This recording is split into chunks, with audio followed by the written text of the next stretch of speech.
It's official, ladies and gentlemen. My new book, On Power, is out today.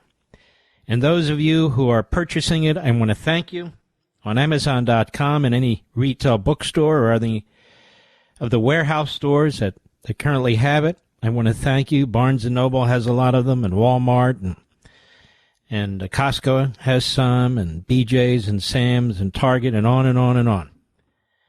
And, of course, the surest way is Amazon.com, your local bookstore. But I want to thank you all. It has received a fantastic reception. I want to thank all of the radio hosts and TV hosts who have thus far interviewed me and have read the book and have been asking really good questions. And I think we've had excellent discussions. This is what broadcasting is all about. It's not just paint by the numbers. It's not just go to websites and pick up the five top subjects. It's not just guests and guests and more guests.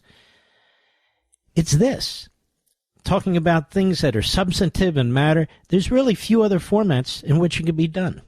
Truly. We can do it on Fox, and we can do it on conservative talk radio, and we can do it in some other, methods and modes and platforms, but few others. And this is the advantage of freedom of speech. This is the advantage of these industries. And so we're doing exactly what we should be doing. Talking about smart things, substantive things, I hope entertaining and interesting things. And it shouldn't be boring. It shouldn't be monotonous. I mean, these are really new ideas and new applications of old ideas as far as I'm concerned. So, On Power is the book. I hope you'll acquire yours tonight or tomorrow or soon, and we can jump in. Again, I want to thank all the hosts from today and many tomorrow and in the next several weeks, all the broadcast companies, Fox, Westwood One has been fantastic, Blaze, all the rest. I want to thank you all. We'll get into that a little bit. We have 2 big book signings coming up, too, that I want to mention. But before I do, I want to go over a few facts with you, and it'll soon become apparent why I am. Ever hear the bombing of Dresden, America? The bombing of Dresden during World War II, the Allied bombing. 2.5 days of bombing, February 13th to the 15th, 1945. The desire was just to bring an end to the Second World War, and this bombing was a terror bombing campaign against Germany that was specifically focused on civilians. Civilians. Dresden had no real military threat or application. It was a mid-sized city. And the goal of the British and the United States was to bomb it to smithereens. To smithereens. And throughout the war, Churchill had called for increased British air raids against the population centers of Germany in order to swamp German authorities and services. And as the Allied forces closed in on the Third Reich in 1945, these targets became more feasible, as Britannica points out. Before World War II, Dresden was called the Florence of Germany, considered one of the world's most beautiful cities because of its architecture and its art treasures. Having never been previously attacked in any war, the city offered increased value for terror bombing against an inexperienced population. On the night of February 13, the British Bomber Command hit Dresden with an 800-bomber air raid. 800 bombers. They dropped 2,700 tons of bombs, including large numbers of incendiaries. And they were aided by weather conditions. A firestorm developed, incinerating tens of thousands of people. The U.S. 8th Air Force followed the next day with another 400 tons of bombs, carried out yet another raid by 210 bombers. At this point, Germany was basically in the air, defenseless. The estimate is as high as 250,000 people died, as low as 35,000 in 2 days, given the influx of undocumented refugees that had fled Dresden. Almost all of the victims were women, children, and elderly, since all the men had been drafted into the war. Dresden. A historic benchmark that demonstrated the power of strategic bombing of civilian centers. Critics say the military value of the bombing did not justify Dresden's near obliteration. The city could have been spared like Rome and Paris and Kyoto. And given the massive number of civilian casualties and the relatively few strategic targets, some even called the bombing of Dresden a war crime. Though both the British and American militaries defended the bombing as necessary. Any idea why I'm mentioning this, Mr. Producer? I have to listen to the weasel, quisling Prime Minister of the UK go on and on about Israel starving Palestinians in Gaza when we all know that Hamas is behind it. I have to hear these phony influencers. You know what an influencer is? It is a self-anointed narcissist, self-righteous. They influence nobody. They babble. They talk to each other. They interview each other. I have to listen to these British podcasters and broadcasters condemn Israel? Really? And this Prime Minister of Britain? Really? And he threatens he's going to recognize a Palestinian state like his French quisling weasel friend Macron?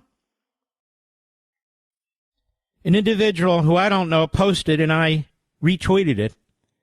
This would be like awarding the Third Reich a new state after the Holocaust. And that's what France and the British and the Spanish and the rest of them, the Norwegians, that's what they're doing. And to hear podcasters and others in our own country to side with this insanity will never be forgotten. That will be their legacy.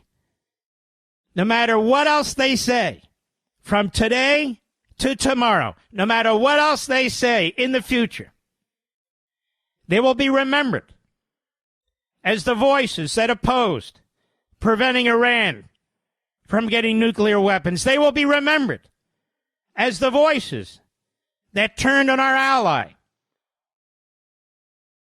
where the anti-Semitic capitals throughout Europe and beyond are turning on the state of Israel. They will be remembered for their hypocrisy, where they claim America first when they don't even know what it means. What they're demanding that Israel do is surrender. That's the only thing Israel can do to accommodate their demands, as they sit on their fat asses, collect their clicks and their hits and their eyeballs and their millions, going on and on about what somebody else should do. We would never do what they're demanding that Israel do. Never. And we didn't. We bombed Dresden into obliteration, and not just Dresden. We dropped 2 atomic bombs. And when you add the number of people who died in Dresden and the number of people who died from the dropping of the 2 atomic bombs, and we were involved in all 3, and rightly so. No apologies. A world war where we were attacked, where it was life and death.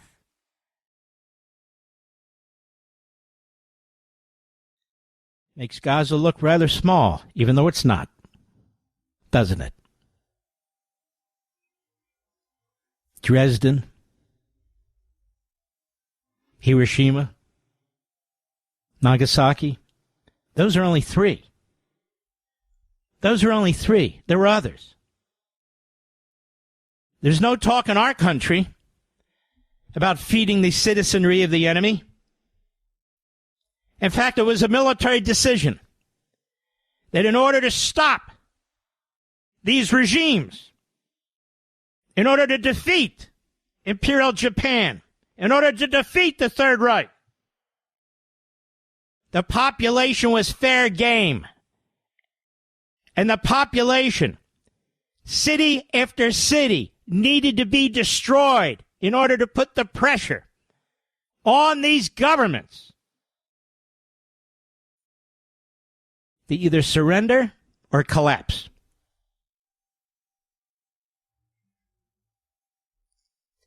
Almost since the beginning, Israel's been told not to do this and not to do that. Almost since the beginning. Ceasefire, ceasefire, ceasefire. If they'd been left alone, this would have been over a long time ago, and the hostages would be out. They'd be out. But Israel's being asked to do the impossible. To feed the people of an enemy territory while those who run the enemy territory are trying to starve their own people. And at the same time, they're being told that they need to enter into a ceasefire. But the Prime Minister of the United Kingdom says, but Hamas can't remain in charge. You tell me how all this is to be achieved. You tell me. You tell me how to accomplish that. The moron who runs Britain has destroyed his own country, as have other prime ministers before him, with open borders.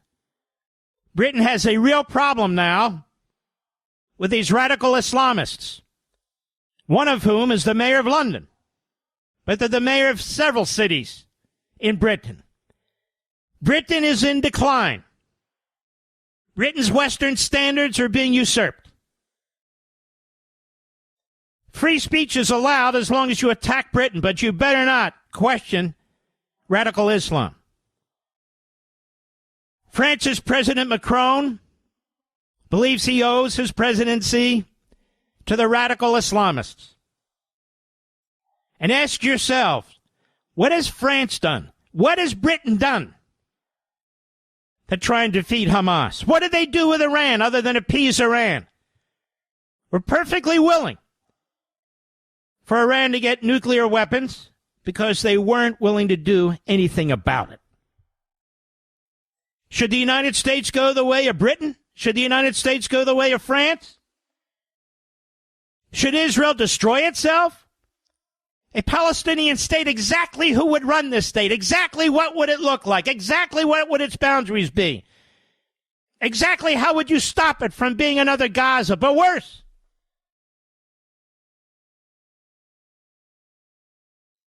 These aren't proposals.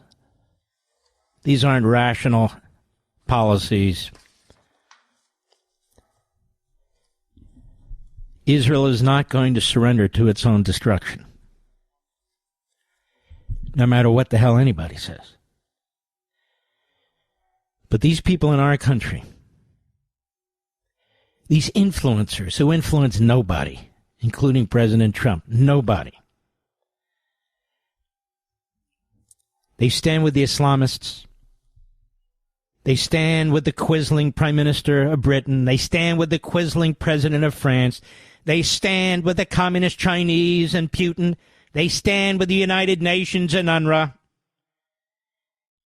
If they know any history, and most of them are too stupid and illiterate to know anything, but if they know it, they also know they're lying. They're applying a standard to Israel that we would never, ever apply to ourselves, nor should we.